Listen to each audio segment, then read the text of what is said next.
Saludos y bienvenidos a Sapiens, les habla su amigo Ferran Prat. Hoy tenemos una entrevista muy interesante de un buen amigo como es Guillermo N. Bergman, que forma parte del proyecto Shephard. El proyecto Shephard consiste en la descodificación de la Biblia en código binario. A continuación empezamos a desvelar los secretos encriptados del libro más antiguo como es la Biblia en base a las matemáticas y a los códigos cabalísticos. Esperamos que os guste.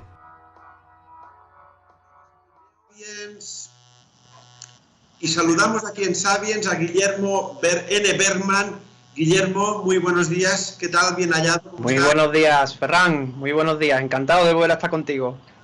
Déjame que te presente un momentito a nuestros amigos y amigas de Sapiens. Guillermo lleva el proyecto Shephard, que tengo aquí este maravilloso libro en el cual a través de las matemáticas se ha llegado a descubrir hechos históricos ocultos, podríamos decir ocultos, encriptados de forma criptográfica en este texto sagrado, ¿no? Como es la Biblia. Pero hay eventos pasados, eventos presentes y eventos futuros. Guillermo, ¿cómo una mente humana puede llegar a descodificar todo esto, amigo mío? Pues Ferran, fíjate que detrás del código binario hay un patrón matemático, como bien ha mencionado, dentro de la Biblia hebrea, ¿no? Vamos a ver, nosotros tenemos como precedente al laureado Carl Sagan, el astrofísico norteamericano, que envió un mensaje al espacio codificado precisamente en binario en forma de ondas de radio, pues en busca de una civilización inteligente. Nosotros nos encontramos aquí con un suceso que es a la inversa, es decir, nos encontramos con que el libro de los libros por excelencia presenta precisamente ese patrón codificado entre letras hebreas. Ahora bien, ¿cómo llegamos a esa pequeña conclusión o a esa gran conclusión de forma reducida? Voy a intentar resumirlo lo más breve posible. Y resulta que cuando uno se dedica a estudiar un poco los textos sagrados, aprende que acorde a la Cábala, que la Cábala es el manual de instrucciones para la Biblia, precisamente en la primera frase de la Biblia está codificado todo a nivel metafórico. Es decir, en el principio creó Dios a los cielos y a la tierra. En el principio es tiempo, creó Dios a los cielos, espacio, y a la tierra, materia. Es decir, la esencia de nuestra física actual se encuentra ya codificada de manera simple en esa frase. Ahora bien, si indagamos un poquito en la originalidad del texto, la primera frase en hebreo dice Bereshit bara Elohim et hashamayim ve'et haaretz. Se compone de 7 palabras, y esas 7 palabras divididas en 28 letras. Sí. Aquí tenemos un dividendo de 28 letras entre 7 palabras, nos da el 4. Y el 4 es la llave para dar con este grandioso hallazgo. Es decir, vamos a coger las 4 primeras palabras de la Torá, porque hay algo que nos está empujando a usar el número 4. Las primeras 4 palabras de la Torá son Bereshit bara Elohim et. En el principio creó Dios A. Ese A final, en hebreo se escribe Aleph Taf, son 2 letras. Y curiosamente es la primera y la última letra del abecedario hebreo, del alefato. Es decir, se deduce mediante la Cábala que en el principio creó Dios el alefato, el abecedario. Y como el abecedario hebreo es a su vez en cada una de sus letras un número, se deduce por consiguiente que en el principio creó Dios las matemáticas, los números. Ahora bien, vamos al 4. Si cogemos esas primeras 4 palabras de la Torá y le aplicamos su valor numérico, su valor gemátrico, tenemos un valor decimal correspondiente a cada una de esas 4 palabras. Ese valor decimal se puede traducir a binario, a código binario, y el binario resulta en unos y ceros.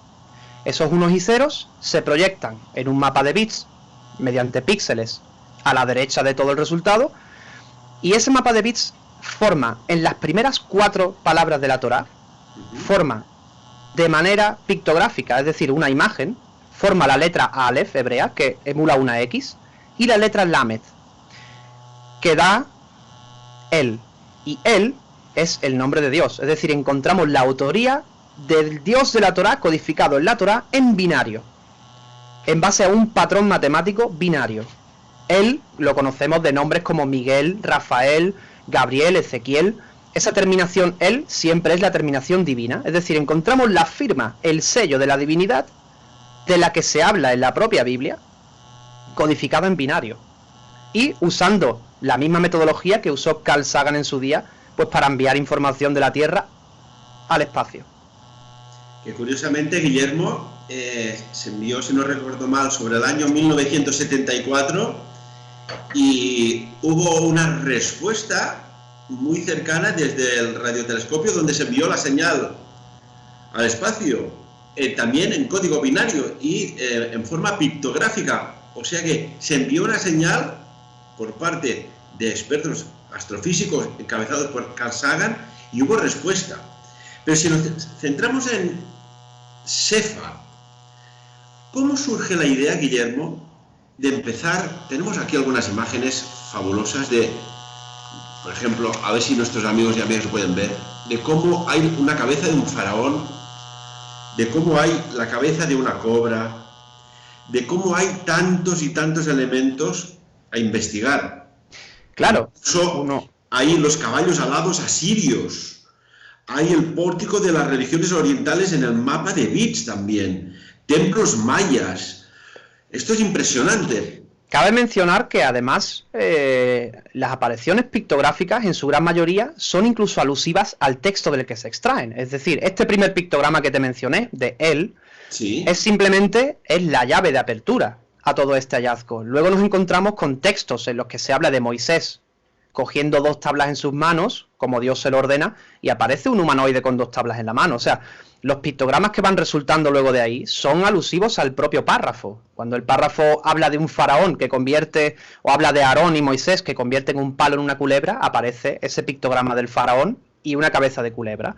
Y bueno, para quien quiera adentrarse un poco en este mundo, tras la disolución del canal Sefard, que ya tuve en su día, abrí un canal nuevo que se llama Cabaleón, en el que voy a seguir subiendo vídeos y en el que ya hay cosas muy interesantes y sobre todo temas de actualidad refiriéndose al coronavirus, ¿no?, que está ahora en boca de todos. Y de hecho hay un pictograma extraído de un texto. Amigo Guillermo, ¿quieres ¿Sí? decir que ya en la Biblia estaba codificado una infección terrestre por un virus con una forma como la que conocemos del innombrable, que yo ya le llamo el innombrable, para no darle fuerza, es así? Correcto, absolutamente. ¿Y cómo has llegado a descubrir esto? Pues fíjate que la curiosidad es la que lleva a uno a dar con este tipo de cosas, ¿no? Sobre todo el simple hallazgo de haber aplicado el código binario a la Biblia hebrea, para empezar, es fruto de la curiosidad. Y luego de la curiosidad, pues llega el esfuerzo, el sudor y la dedicación, ¿no? Y muchísimas horas de noche estudiando, indagando y sacando conclusiones. Y por supuesto, también desechando, ¿no? Porque uno tiene que tener en cuenta que cuando algo no funciona, no es real. Cuando algo no aparece y no existe y no se le puede dar por válido y no se puede intentar engañarse a uno mismo o al otro, ¿no? Es decir, siempre nos cercioramos de que todo esto vaya en conjunto con el texto. Vamos a ver, el tema del que te quería hablar hoy es un tema muy concreto, y es que ese innombrable que actualmente nos está encerrando a todos un poquito en casa, que está acabando con vidas humanas, y todo lo que voy a decir ahora parte siempre desde el respeto hacia todas las víctimas, ya sean enfermos o fallecidos, que por desgracia son demasiadas y van a ser muchas más por desgracia. Pero nos encontramos con un texto en la Biblia muy concreto que sale del libro de Levítico, la Biblia que tenemos todos en casa. Lo digo porque lo puede hacer cada uno desde casa. El libro de Levítico se nos advierte de comer animales o partes de animales vivos, carne cruda, carne todavía con sangre, y de animales no desangrados. Es decir, según acorde a la Torá, sería un animal no kosher. No kosher significa no apto, es decir, no se ha desangrado o no es un animal apto para comer, pues porque es un animal cuya carne nos perjudica en la salud. Ahora bien, la Torá no solamente nos ayuda a curarnos en salud mediante el no consumo de ciertos alimentos, sino que además encripta los resultados nefastos de hacer esto continuadamente, de no hacer caso a ese precepto de manera continua. Y en el texto del Levítico, muy concreto, nos habla de eso, ¿no? De no comer ciertos animales, y en él se incluye el murciélago. Y esto es lo curioso ahora de todo, porque todo parte desde aquí.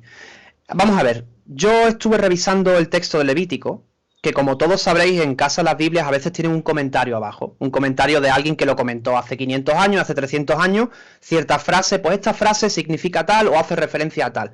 Yo me encuentro con un comentario en el judaísmo es el comentarista más famoso, se llama Rashi, R-A-S de Segovia, H-I, y Rashi comenta debajo de ese texto que a esa carne que no se puede consumir se le llama carne cruda, y en hebreo se le llama carne cruda, se escribe corona. O sea, hay encriptado una palabra importante que es corona. En hebreo koro significa se le llama y na significa carne cruda. Partiendo de ese hallazgo, digo, bueno, un momento, aquí tenemos ya algo que nos está advirtiendo acerca de las consecuencias de consumir ese tipo de carne, que puede derivar en virus y en malestar y en enfermedades difícilmente curables. Y luego, sin embargo, hay incluso un comentarista que debajo codifica abiertamente la palabra corona. ¿Qué hice yo? Aplicar ese código binario precisamente a ese texto, para ver qué resulta de ahí. Y cuando yo traduzco ese texto a código binario, obtengo un mapa de bits en píxeles de una foto de una mascarilla de oxígeno, ¿no? Las mascarillas que están utilizando ahora mismo pues para combatir el virus, ¿no? La cual podéis ver en un vídeo que tengo en mi canal, y es realmente impactante esa aparición. Así nos encontramos una y otra vez con apariciones acerca de animales, incluso aparece un murciélago codificado en icono. Hay que tener en cuenta que todas estas apariciones son en base a iconos. Como hoy día uno entra en un restaurante, quiere ir al baño y se tiene que decantar por un icono o por otro, es decir, el icono de la mujer, el icono del hombre, pues la Biblia lo codifica en binario del mismo modo.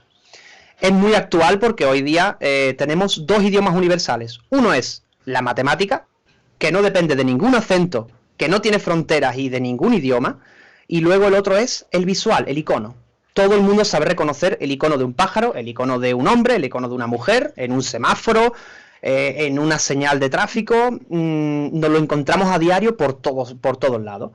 Y así es como lo codifica la Torá, para asegurarse de que quien no hable hebreo pueda entenderla en base a una decodificación binaria mediante iconos. Fíjate qué curioso.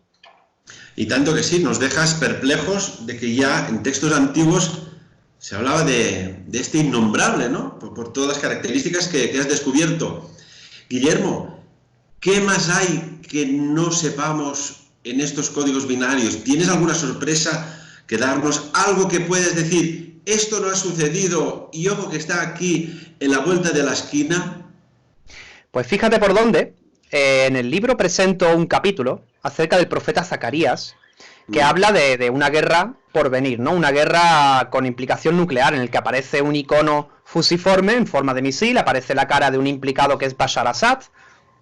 Todo esto está aconteciendo hoy día. Pero es que, claro, esa decodificación que yo presento en el libro es una fracción muy pequeña de todo el libro de Zacarías, que es el profeta del fin de los días o del nuevo comienzo de la humanidad. Ahora, si yo me adentro en el libro entero, me encuentro con dudas acerca del enriquecimiento de uranio por parte de Irán, por ejemplo, y de hecho aparece una central nuclear, un enriquecimiento de uranio, ahí codificado. Es decir, si estamos ante la duda de que Irán lo esté haciendo o no y se esté preparando para una guerra nuclear, la duda está resuelta mediante los pictogramas. Sí, se está haciendo porque aparece ahí, es claro. Y aparte, en conjunción con ese párrafo que nos habla de una guerra futura. Otro de los hallazgos que voy a ir presentando son pues un poquito más de temas místicos cabalísticos, que son los 72 nombres de Dios. Uno se pregunta, ¿qué es esa historia de los 72 nombres de Dios? ¿Por qué la Cábala hace tanto hincapié? La aparición en pictogramas de esos 72 nombres de Dios resultantes hace referencia a una conjunción dentro de nuestro cuerpo humano, el cómo tenemos que vivir, cómo tenemos, o sea, ahí dentro entra la meditación, el cuidar nuestro cuerpo mediante una alimentación sana, y os lo voy a mostrar en un vídeo que subiré en breve. Muy bien. Que es una de las... Hablo del futuro con ello porque es la solución a largo plazo para nuestra supervivencia, ¿no? La conjunción entre mente y cuerpo. El mantener ambas cosas sanas y mantenerlas siempre vivas, en activo, ¿no? Es decir, no basta con uno hacer deporte y sacar músculo y decir, ¡guau! Mira qué resistencia, qué fondo tengo. Sin embargo, si uno no cultiva la mente y no va a la par con el cuerpo, al final todo resulta en algo nefasto, ¿no? Es decir, la materia prevalece sobre la espiritualidad, y ahí es donde nos encontramos hoy día. Nosotros, si nos sentimos mal recluidos en casa, es precisamente porque nos nutrimos de la materia. Sin embargo, el que esté ahora recluido en casa puede entender que es cuando ahora uno empieza a encontrarse a sí mismo y consigo mismo, sin necesidad de salir a la calle y comprarse un Ferrari. Guillermo, en Sephard, el software divino, en el cual pues aquí hay la combinación de una fórmula ancestral de conversión numérica y un algoritmo informático, que ya tenemos claro que los algoritmos ya formaban parte de ya formaban parte de nuestra vida, pero ahora será aún más, porque habrá un salto tecnológico para prevenir, supongo, como medidas de comunicación e interconexión con la humanidad de forma telemática, porque a lo mejor la forma física, vete tú a saber si esta es la primera oleada de algo que nos ha hecho salir de las calles. Es curioso porque empezamos a ver animales salvajes merodeando por las calles, ¿no? Según tus estudios, tus investigaciones desde Proyecto Sephard, ¿estamos viviendo el fin de los días o un nuevo comienzo? ¿Cuál es tu análisis, Guillermo? Mi conclusión es ni una cosa ni otra. Es decir, lo que estamos viviendo ahora es un cambio. Estamos viviendo un cambio necesario. Esto es como un preaviso para quien practique la religión judía, por ejemplo, es un preaviso de lo que será la llegada de Mashiach, del Mesías. Para quien practique el cristianismo, es un preaviso para quien esté esperando el regreso de Jesucristo. Y para quien practique el Islam, está esperando la llegada de Mehdi, en árabe, que también llega a ser un Mesías. Para el budista, es un preludio de que vuelve a comenzar la era de Buda. O sea, estamos hablando de que todas las religiones, independientemente de la que uno procese, están esperando un proceso de cambio que traerá consigo la paz. Ahora bien, una de las cosas que necesitamos para generar la paz, para empezar, es el bienestar del medio ambiente, el bienestar del planeta en sí, de la madre naturaleza. Y vuelvo a repetir, desde todo el respeto hacia las víctimas, nos encontramos aquí, desde mi punto de vista, con una venganza en toda regla del propio planeta en sí mediante toda esta propagación. Hay que tener en cuenta que todo esto tiene un origen biológico. Vamos a partir de la base que un murciélago es el que lo propaga. Ahora, independientemente de que se haya inyectado un virus de laboratorio en ese murciélago. Y con esa finalidad, ojo, que para mí también es claro. Ahora bien, aún así se usa un ser biológico. Este virus, demasiado replicado. Y muy selectivo. 20 veces más rápido que el virus de la SIDA, que el HIV. Aquí ha habido, ¿o crees que ha podido haber ingeniería genética vírica? Para dudas, o sea, es indudable. O sea, un murciélago no, un murciélago es portador de muchos virus. Es el portador perfecto de cualquier virus. Metafóricamente, el murciélago es un animal que vive en la oscuridad y que es ciego, como lo es la justicia también. Por eso se usa el murciélago a nivel espiritual para llevar esto a cabo. Y ahora, ojo, porque te voy a presentar algo que vas a alucinar. La palabra COVID-19. COVID tiene una traducción al hebreo. La C se traduce con una letra hebrea, la O también, la V, la I y la D. Ahora, si yo traduzco una a una las letras COVID, me encuentro en hebreo con la palabra dibuk. ¿Qué significa dibuk? Dibuk es, acorde al judaísmo, un espíritu maligno, un espíritu demoníaco, que se adhiere tanto a seres humanos como a animales. ¿Y a qué seres humanos se adhiere? A personas que viven dentro de una oscuridad, digamos, ¿no? De una depresión, etcétera. ¿Y a qué animales se adhiere? A animales de la oscuridad. El murciélago es el mejor ejemplo para ello. Y atención, porque el 19 entra en ese nombre pues por el año en el que se comunica, ¿no? A la OMS, el 2019. En hebreo es el 5780, el año actual. Pero es que el 5780 hebreo engloba el 2019 y el 2020. Y ojo, porque 5 más 7 más 8 da 20. Es decir, en caracteres latinos tenemos el COVID-19 con el año, y en caracteres hebreos tenemos el COVID 5780, que es el año, que a su vez suma 20. O sea, es decir, nos está codificando que el dibuk, el espíritu maligno, va a entrar en juego en el 2019 y 2020. ¿Cómo se origina ese espíritu maligno? Pues en base a haber desobedecido, vamos a basarlo en la Cábala, el haber desobedecido ciertas pautas que nos marca la Torá para nuestra convivencia saludable entre todos, ¿no? El consumir ciertas carnes. También entra en juego la promiscuidad. También entra en juego el egoísmo. El egoísmo lleva al materialismo. El materialismo es el que ha generado que todas estas fábricas inunden nuestro planeta de basura. Nos hemos cargado el ecosistema mediante esto, y ahora el planeta se está cobrando de vuelta lo que necesita para poder seguir viviendo. Es decir, por eso te digo que lo que va a acontecer ahora es un cambio. El planeta va a cambiar, va a volver a regenerarse, va a dar un giro de 180 grados, y ese mismo giro es el que se espera de nosotros. Si no aprendemos de esto, y tenemos ahora la cuarentena para aprender de ello, para arrepentirnos, porque la palabra arrepentirnos, que es lo que exige la Biblia, realmente es reconciliarnos. Ese es el arrepentimiento.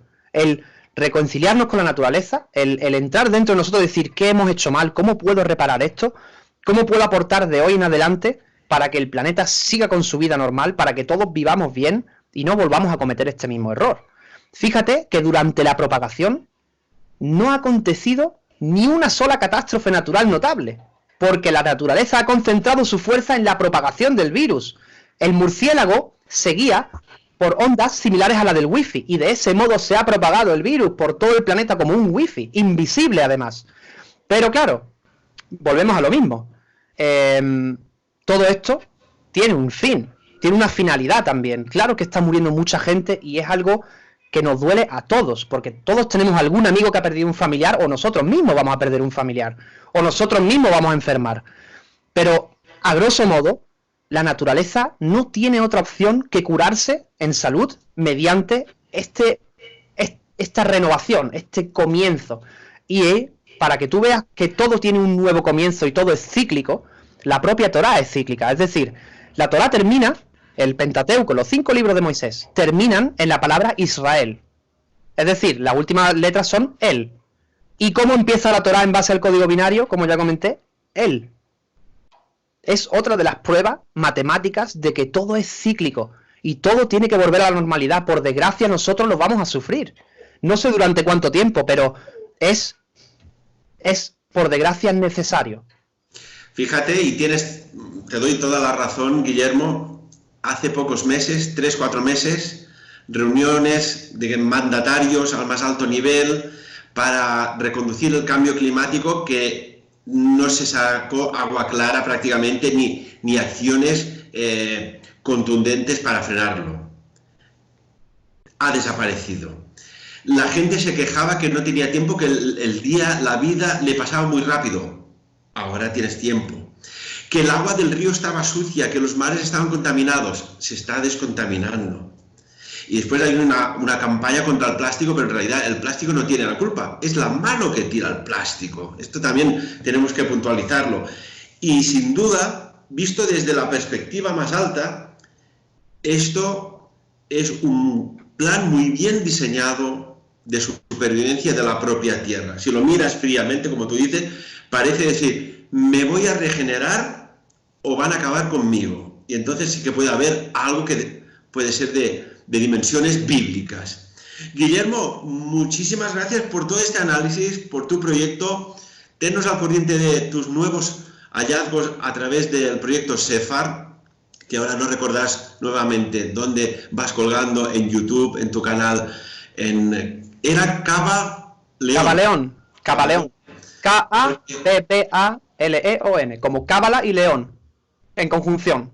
Porque sin lugar a dudas, alguien muy inteligente o algo muy inteligente nos dijo cómo era el presente, cómo era el futuro, y según la línea del tiempo que te mueves, puedes ir desgranando datos.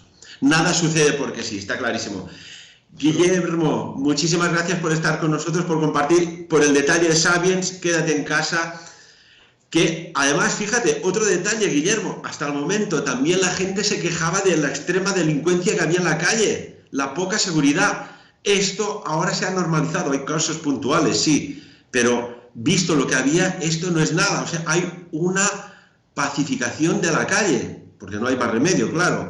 Veremos qué lección aprendemos de todo esto si es que se quiere aprender alguna lección. Guillermo, como siempre, muchas gracias, amigo. Muchísimas gracias, Ferran. Muchas gracias. Hasta pronto. Hasta pronto. Y Gracias. amigos y amigas, de lo dicho aquí por Guillermo, que cada uno saque sus propias conclusiones. Muchas gracias.